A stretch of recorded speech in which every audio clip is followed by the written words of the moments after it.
मांगने की सीजन में भारतीय गल्फ जा रहे हैं। गिरफ्तार किए जाने वाले जो भिखारी हैं उनमें से 90% का ताल्लुक पाकिस्तान से है। अब इस पर शर्मिंदगी भी हुई मुझे कि हम पाकिस्तान की सद तक बस्ती में चले गए। इसके पीछे जो छुपी हुई हकीकत है वो बहुत खौफनाक है, गौर से समझिएगा। बिस्मिल्लाहिर्रहमानिर्रहीम, अस्सलाम वालेकुम, मैं हूं फ़हीम अहमद।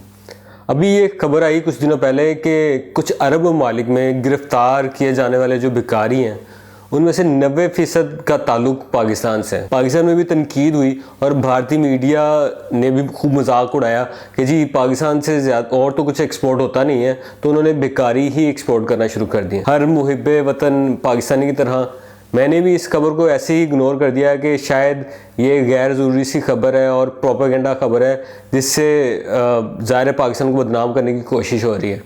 अब पाकिस्तान इतने भी बुरे नहीं है कि जी इतनी बड़ी तादाद में भीख मांगने लगे। लेकिन फिर एक खबर आई जिसने पहली वाली खबर में जान डालना शुरू कर दी कि उम्रे वीज़े पर सऊदी अरब जाने वाली फैमिली के 16 अफराद गिरफ्तार हो गए। FIA के मुताबिक जब इस फैमिली से पूछगछ की तो इंकशाफ हुआ कि जी ये सारी फैमिली जा तो उम्रे वीज़े पे रही है सऊदी अरब, लेकिन जो इनका असल मकसद है वो है कि वहाँ जाके ये भीख मांगेंगे। अब थोड़ी सी मज़ीद मैंने रिसर्च की तो ऐसी खबरें बहुत सारी पहले भी शाया हो चुकी थी जिसमें वाज़े तौर पर मालूम होता था कि इराक़ से लेकर कई अरब ममालिक तक पाकिस्तानी जो है वो भीख मांगने में इन्वॉल्व होते हैं। अब इस पर शर्मिंदगी भी हुई मुझे और अफसोस भी कि हम पाकिस्तान की सद तक बस्ती में चले गए।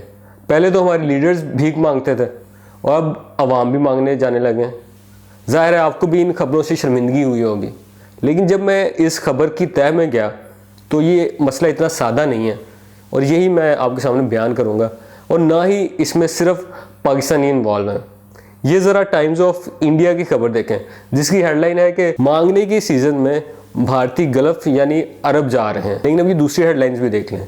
हिंदुस्तानियों ने रमज़ान, जिसे भीख मांगने वाले मेले से तशबीह दी गई, के लिए बैग पैक कर रहे हैं। लेकिन जाहिर है ये कोई जस्टिफिकेशन नहीं है कि जी इंडिया वाले मांग रहे हैं तो पाकिस्तानी मांगने चले जाएंगे तो क्या हो जाएगा। लेकिन ये मामला इतना सादा नहीं है, ये बहुत ज़्यादा पेचीदा मामला है, गौर से समझिएगा। बात सिर्फ ये नहीं है कि पाकिस्तानी जा रहे हैं, बल्कि और ये भी नहीं है कि भारतीय जा रहे हैं, लेकिन इसके पीछे जो छुपी हुई हकीकत है वो बहुत खौफनाक है। ये मसला ह्यूमन ट्रैफिकिंग यानी इंसानी स्मगलिंग का है। कैसे? अब वापस चलते हैं अपनी उस वाली खबर में जिसमें पाकिस्तानी फैमिली गिरफ्तार हुई थी। दौरान तफ्तीश इस फैमिली ने बताया कि भीख मांग में मिलने वाली जो आधी रकम है वो अपने एजेंट्स को देते हैं। दूसरी जानिब जो पाकिस्तान की सेनेट की कायमा कमेटी है ओवरसीज़ पाकिस्तान के हवाले से, उसमें भी ये इंकशाफ हुआ कि अब ये मसला इंसानी स्मगलिंग का बन चुका है। ये इंसानी जो स्मगलर्स हैं ये बड़े माफियाज़ की तरह ऑपरेट करते हैं। ये दो धारी तलवार की तरह ऑपरेट करते हैं और फ़ायदा उठाते हैं।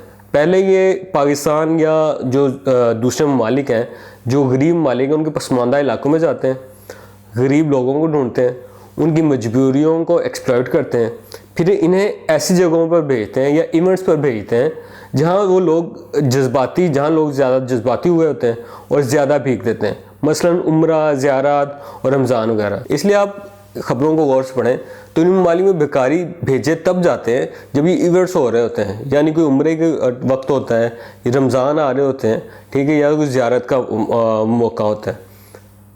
अब ये इंसानी स्मगलर इस हद तक मुलज़म है कि वीज़ा से ले के रिहाइश से ले के खाने पीने तक का बंदोबस्त करते हैं। भिखारी इस माफिया को माला माल कर देते हैं और अगर भिखारी पकड़ा जाए, भिखारी बेचारे जेलों में पड़े रहते हैं और ये जो माफियाज़ हैं ये अंडरग्राउंड हो जाते हैं और दोबारा से फिर ऑपरेट करना शुरू कर देते हैं। रुकिए, आपको शायद लग रहा होगा कि मैं फिर एक मुहिब्बे वतन पाकिस्तानी की तरह अपने पाकिस्तानी भाइयों को डिफेंड कर रहा हूँ, ठीक है, और सारा इल्ज़ाम लगा रहा हूँ इन माफियाज़ पे या ये जो सारे काम करते हैं इन पे, इन ग्रोहों पर। लेकिन कोई फैसला करने से पहले अब इस खबर को भी देखिए कि पाकिस्तानियों को भीख मांगने के लिए मजबूर करने पर 4 अफराद गिरफ्तार। खबर में आगे जाके लिखा गया है कि 35 पाकिस्तानियों, जिनमें से 14 किसी न किसी माजूरी का शिकार थे, नौकरी का झांसा देके बुलाया गया अरब मुल्क में, फिर इन्हें मांगने पे मजबूर किया गया। अब सवाल यह है कि अगर ऐसा है तो हुकूमतें इन ग्रोहों के खिलाफ कार्रवाइयाँ क्यों नहीं करती हैं?